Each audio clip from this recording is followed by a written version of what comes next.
Bismillahirrahmanirrahim. Assalamualaikum warahmatullahi wabarakatuh.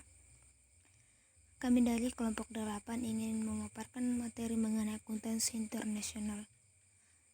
Sebelumnya, saya akan memperkenalkan nama kelompok saya. Sesendiri Mary Andani, yang kedua Nur Azizah, yang ketiga Wildan Izula. Pada pembahasan kali ini mengenai akuntansi internasional itu dengan judul Laporan Keuangan dan Perubahan Harga. Nah, kemudian di sini ada 5 pokok pembahasan yang akan dibahas. Yang pertama, definisi penurunan harga, akuntansi inflasi di Amerika Serikat, Inggris, dan Brasil. Yang ketiga, pelaporan keuangan dalam perekonomian hiperinflasi. Keempat, mengetahui dolar konstan atau biaya kini lebih baik untuk mengukur pengaruh inflasi. Yang kelima, definisi penurunan ganda double dip dan menjelaskan cara penanganannya. Langsung saja ke pembahasan pertama mengenai definisi penurunan harga. Ya, perlu kita ketahui bahwa perubahan harga itu adalah perbedaan jumlah rupiah untuk memperoleh barang atau jasa yang sama pada waktu yang berbeda dalam pasar yang sama atau masukan dan keluaran. Nah, di sini terdapat dua istilah dalam perubahan harga atau biasa disebut dengan changing prices yang harus dipahami, yaitu perubahan harga umum dan perubahan harga spesifik. Perubahan harga umum terjadi apabila secara rata-rata harga seluruh barang dan jasa dalam suatu perekonomian mengalami perubahan. Nah, unit-unit moneter memperoleh keuntungan atau mengalami kerugian daya beli. Kenaikan harga secara keseluruhan disebut sebagai inflasi, sedangkan penurunan harga disebut sebagai deflasi. Yang kedua, perubahan harga spesifik. Perubahan harga spesifik ini mengacu pada perubahan dalam harga barang atau jasa tertentu yang disebabkan oleh perubahan dalam permintaan dan penawaran. Jadi, laju inflasi per tahun dalam suatu negara mungkin berkisaran 5%. Sementara harga satu unit apartemen dengan satu kamar tidur mungkin meningkat sebesar 50% selama periode yang sama. Oke, selanjutnya yang kedua mengenai akuntansi inflasi di Amerika Serikat, Inggris, dan Brasil. Nah, beberapa negara itu telah mencoba akuntansi inflasi yang berbeda-beda. Nah, praktik aktual juga mencerminkan pertimbangan pragmatis seperti parahnya laju inflasi nasional dan pandangan yang pihak-pihak yang secara langsung dipengaruhi oleh angka-angka akuntansi inflasi. Mengamati beberapa metode akuntansi inflasi yang berbeda sangat bermanfaat pada saat menilai kondisi paling mutakhir saat ini.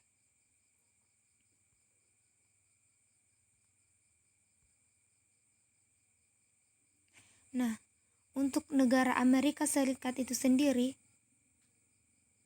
pada tahun 1979, FASB mengeluarkan Pernyataan Standar Akuntansi Keuangan atau SFAS nomor 33, yaitu pelaporan keuangan yang perubahan nilai. Pernyataan ini mengharuskan perusahaan-perusahaan Amerika Serikat yang memiliki persediaan dan aktiva tetap bernilai lebih dari 125 juta dolar atau aktiva lebih dari 1 miliar untuk selama 5 tahun. Nah, di perusahaan Amerika Serikat sendiri disarankan untuk mengungkap informasi berikut untuk masing-masing 5 tahun terakhir. Yang pertama, penjualan bersih dan pendapatan operasional lain. Kedua, laba operasional berkelanjutan berdasarkannya biaya kini. Ketiga, beli laba atau rugi atau moneter atas pos-pos moneter bersih. Selanjutnya, peningkatan atau penurunan biaya kini atau jumlah yang dapat dipulihkan yang lebih rendah. Selanjutnya, semua penyesuaian translasi gabungan mata uang asing berdasarkan biaya kini. Selanjutnya, aset bersih di akhir tahun berdasarkan biaya kini. Selanjutnya, pendapatan per saham dividen per saham dari saham biasa. Kemudian harga pasar per saham dari saham biasa. Kemudian harga pasar per saham dari saham biasa di akhir tahun. Dan yang terakhir, tingkat indeks harga konsumen CPI yang digunakan untuk mengukur laba dari operasional berkelanjutan. Kedua, standar di negara Inggris. Standar di negara Inggris itu sendiri memiliki 3 pilihan pelaporan. Yang pertama, menyajikan akun-akun biaya kini sebagai laporan keuangan dasar dengan akun-akun pelengkap biaya historis. Yang kedua, menyajikan akun-akun biaya historis sebagai laporan keuangan dasar dengan akun-akun pelengkap biaya kini. Yang ketiga, menyajikan akun-akun biaya kini sebagai satu-satunya akun yang dilengkapi dengan informasi biaya historis yang memadai. Yang terakhir, negara Brasil. Standar pilihan pelaporan di negara Brasil terdapat 2, yaitu Undang-Undang Brasil dan Komisi Bursa Efek. Nah, Undang-Undang Perusahaan Brasil menyajikan ulang atas permanen dari akun-akun ekuitas pemegang saham dengan menggunakan indeks harga yang diakui oleh pemerintah federal untuk mengukur devaluasi mata uang lokal. Komisi Bursa Efek Brasil mewajibkan metode akuntansi inflasi lain untuk perusahaan-perusahaan yang sesahamnya diperdagangkan di depan publik harus mengukur ulang seluruh transaksi yang terjadi dalam satu periode dengan menggunakan mata uang fungsional.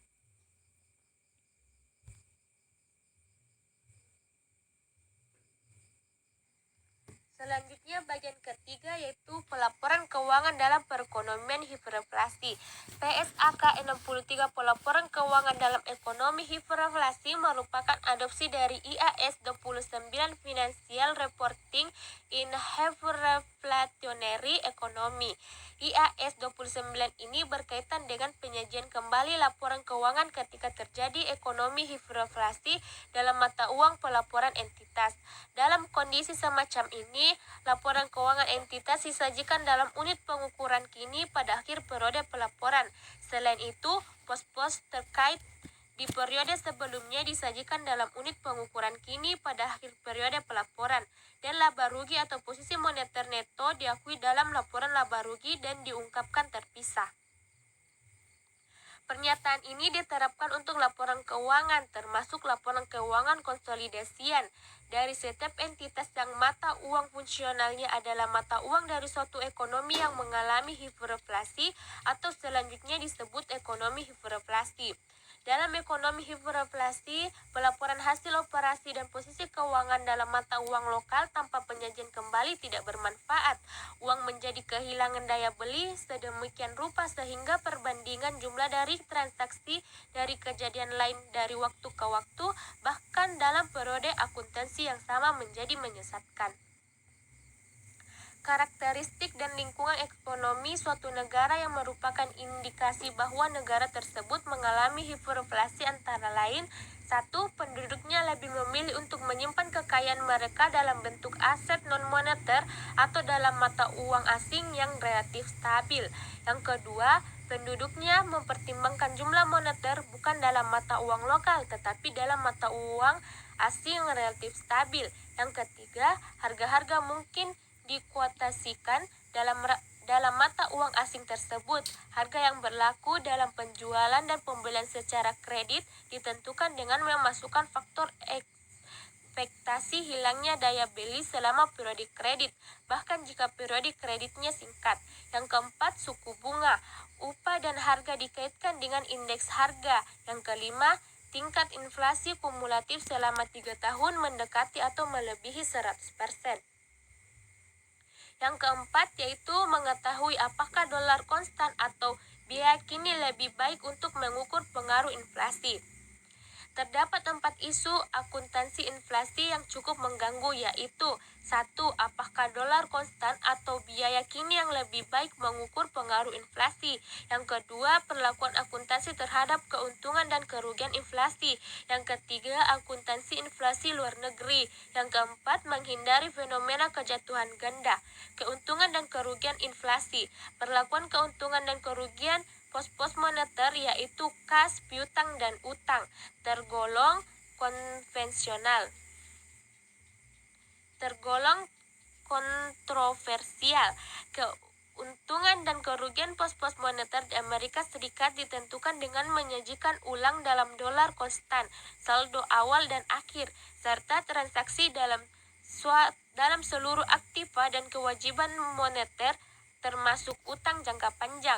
Angka yang dihasilkan diungkap sebagai pos terpisah. Perlakuan ini memandang keuntungan dan kerugian pos-pos moneter sebagai hal yang berada dari jenis pendapatan yang lain. SSAP 16 memiliki keunggulan dalam mengatasi pengaruh inflasi.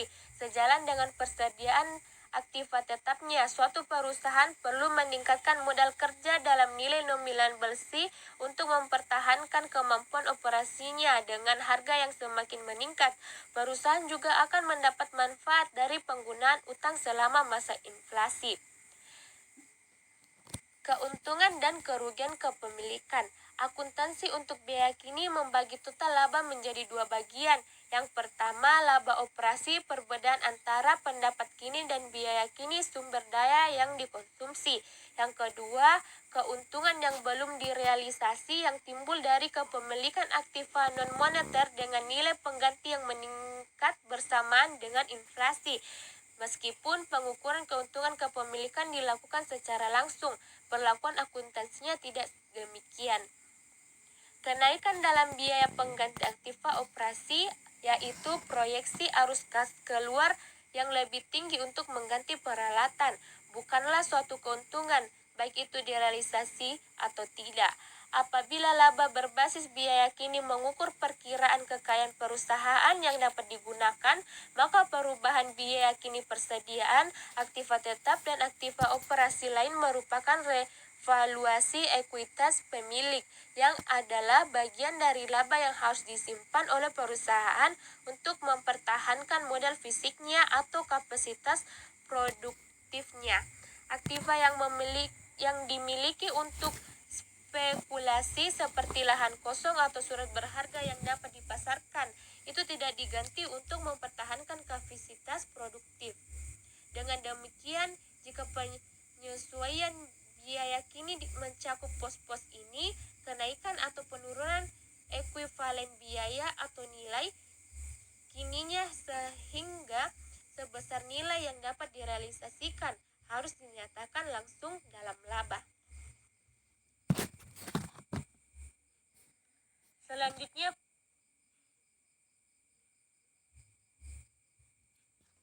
definisi penurunan ganda atau double dip dan menjelaskan cara penanganannya. Kehati-hatian harus dijaga untuk mencegah fenomena double dip. Masalah ini timbul dari fakta bahwa inflasi lokal memberi dampak langsung pada kurs yang digunakan dalam proses translasi. Walaupun ahli ekonomi umumnya mengasumsikan suatu hubungan terbalik antara laju inflasi internal suatu negara dengan nilai eksternal valutanya. Bukti-bukti memperlihatkan bahwa hubungan seperti ini jarang terjadi, paling tidak dalam jangka pendek, oleh karena besarnya penyesuaian yang dilakukan untuk menghilangkan fenomena perhitungan ganda akan bervariasi tergantung pada kabar korelasi negatif antara kurs dengan perbedaan inflasi. Penyesuaian inflasi terhadap harga pokok perjualan dan beban depresiasi dirancang untuk menentukan laba, seperti dilaporkan agar tidak terjadi overstatement laba. Meskipun begitu, akibat hubungan negatif antara inflasi lokal dan nilai valuta, perubahan kurs antara laporan keuangan satu dengan laporan keuangannya yang lain yang berurutan, yang umumnya diakibatkan oleh inflasi paling tidak selama satu periode tertentu, akan menyebabkan perusahaan merefleksikan paling tidak sebagian dampak inflasi, yaitu penyesuaian ganda kerugian transaksi yang telah tercermin dalam laba seperti dilaporkan sebuah perusahaan harus diperhitungkan sebagai bagian dari penyesuaian inflasi. Penyesuaian di atas relevan untuk perusahaan-perusahaan multinasional yang berbasis di AS yang telah mengadopsi dolar sebagai valuta fungsional operasi luar negeri berdasarkan FAS nomor 52 dan yang mentranslasikan persediaan dengan menggunakan kurs berjalan. Penyesuaian tersebut sangat berhubungan erat dengan perusahaan-perusahaan internasional Eropa. Jika kita melihat metode-metode translasi valuta yang dewasa ini, mereka pakai dalam sebuah survei mengenai praktik-praktik translasi valuta asing di Denmark, Jerman, Belanda, Swedia, Swiss, dan Inggris. Perusahaan-perusahaan di sana mendemonstrasikan kecenderungan ke arah penggunaan metode translasi kurs berjalan. Walaupun banyak perusahaan melaporkan keuntungan dan kerugian translasi valuta dalam cadangan neraca, sejumlah besar perusahaan terutama di Jerman, Belanda, dan Swedia mencerminkan keuntungan dan kerugian semacam itu langsung di dalam laba berjalan tanpa adanya penyesuaian untuk menghindari perhitungan ganda yang telah disinggung sebelumnya. Perusahaan-perusahaan semacam itu bisa berakhir dengan laba yang terlalu rendah atau terlalu tinggi karena inflasi luar negeri dihitung dua kali. Cara menghindari kejatuhan ganda atau double dip yang pertama yaitu pada saat penyajian ulang akun-akun luar negeri ke dalam inflasi asing, seorang harus berhati-hati untuk menghindari apa yang disebut sebagai kejatuhan ganda. Masalah ini muncul karena inflasi lokal berpengaruh terhadap kurs yang digunakan dalam transaksi secara langsung. Penyesuaian inflasi terhadap harga pokok, penjualan atau beban depresiasi dimasukkan untuk mengurangi besarnya laba sebagaimana yang dilaporkan. Untuk menghindari penelitian lebih laba bersih.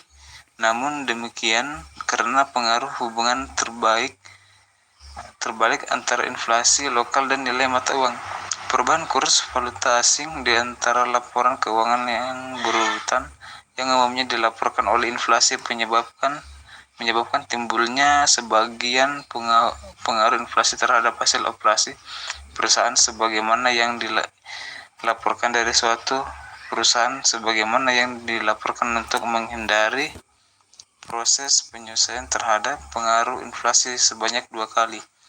Penyesuaian inflasi harus memperhitungkan kerugian translasi yang sudah tercermin dalam hasil sebagaimana yang dilaporkan dari suatu perusahaan.